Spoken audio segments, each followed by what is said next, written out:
Oh my God, bakit parang may pa-kissing scene na dito? Malakas mo ka GMMTV nung production. Grabe yung chemistry ni Sean tsaka ni Emilio dito. Magiging BL ba to? Mukhang manggigigil tayo kay River dito. So, I think may pagtingin siya sa best friend niya.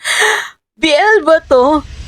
Paano kung nagtapat yung best friend mo at malaman mong isa siyang gay? Didistansya ka ba sa kanya? Naglabas ng full trailer ang I Want TFC original series para sa kanilang Love at First Spike. Dito makikita natin yung mga different na emotion at the same time. Parang iikot din siya sa mga kapatid natin sa LGBTQ plus community. For sure, di ba, makaka-relate tayo dito. Dahil, eto, pagbibidahan lang naman siya ni Sean Tristan, Emilio Daes, and Rain Parani. Taray, no, parang spotlight at series din to ng mga Pinoy Big Brother alumni. Kaya naman for today's video, tignan natin kung ano ba ang ihahain nitong Love at First Spike ng I Want TFC. Kaya naman samahan nyo ako guys at panoorin natin to.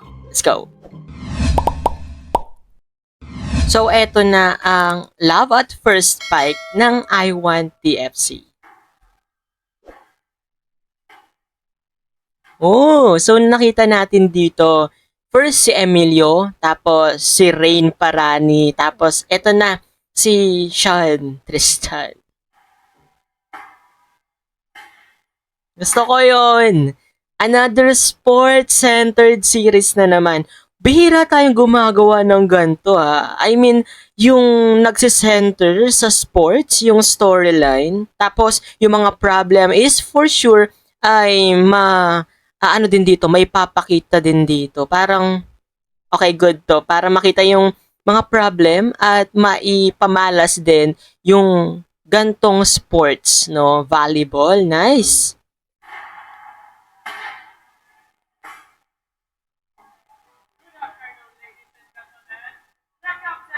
Emilio. Oh, Brixton School. Ah, so yung suot na varsity jacket ni Emilio doon, akala ko totoong school siya. Dito pala yon sa may Love at First Spike, Brixton School. I see. Sige. Di ba ako nakita yung sa PBB niyang suot? Yung suot niya sa bahay ni Kuya na Brixton School. Volleyball all begins with a serve. The boys volleyball team is in need of new teammates.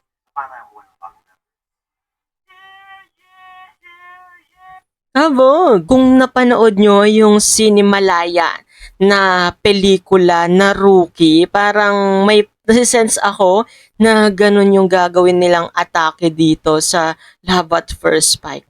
So, yung kasing Rookie is ano siya, parang LGBTQ IA plus centered story siya. Yun yung theme niya.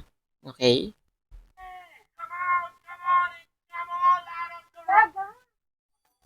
Love the Gen Z na atake, ha? I want original. That's where you're going naman, ano ba? Pero yung parang sa gitna ng galit. What the hell is your problem? When I each other. I think I like Naging classmate mo ba ever? Mm. masyadong galing. Bigyan mo naman ng chance ng ibang Ano to? Bagong class. Bakit parang may ano to, may love triangle na magaganap?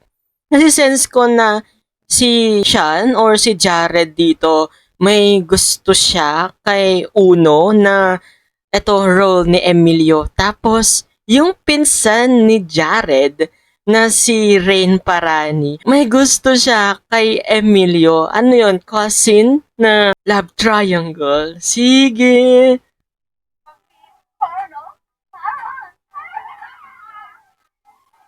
Di ba? Yung reaction ni Shad. So, I think may pagtingin siya sa best friend niya. BL ba to? Uy, nice. River.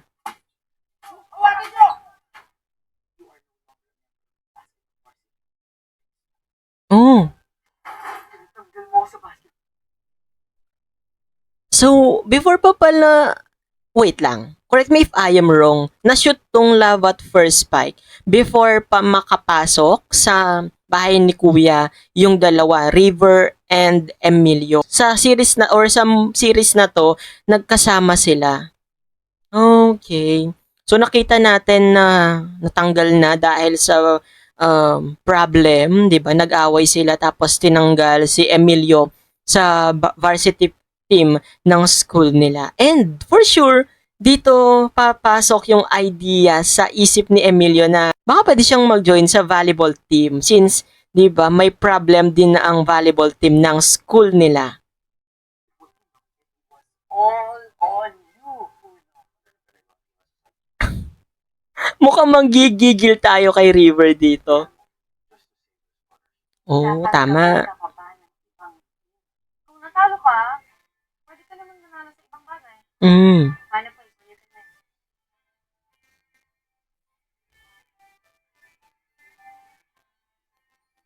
Taray ng transition, no? From basketball player, mag-shift siya into volleyball player. Nagawa mo dito. The tryout. Grabe yung chemistry ni Sean tsaka ni Emilio dito. Magiging BL ba to? Like, love-hate relationship, reconciliation, diba? Childhood friend yung genre nito.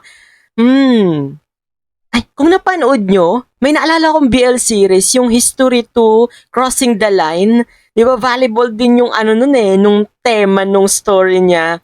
Parang ganito yung nasisense ko dito sa Love at First Spike.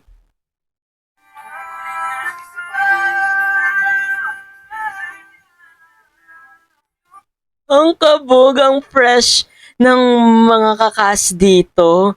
Parang more, karamihan galing PBB, no? Taray, Gen Z na Gen Z yung love story.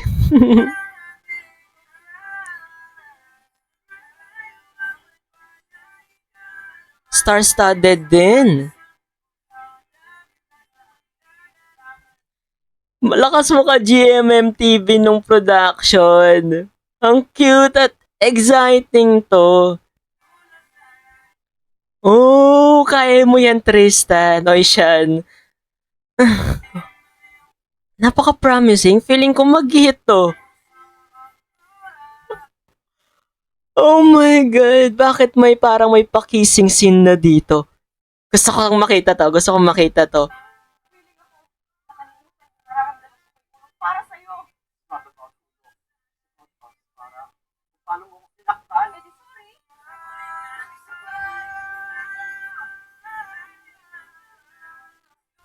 Kagipat na si River at Emilio.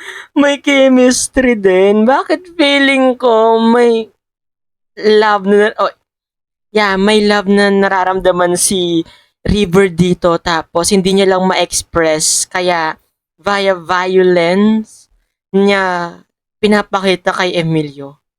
Hello, cute na story. Bakit yan?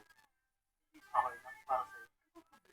Mm. Pero kay Jared, ayoko mapipigil yung toxic. Shucks. Like behavior. Volleyball is a team sport. You depend on one another.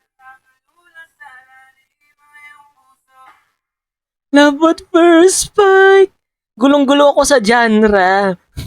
So, parang may pagka-LGBTQIA or may pagka-BL din siya na may pagka-straight.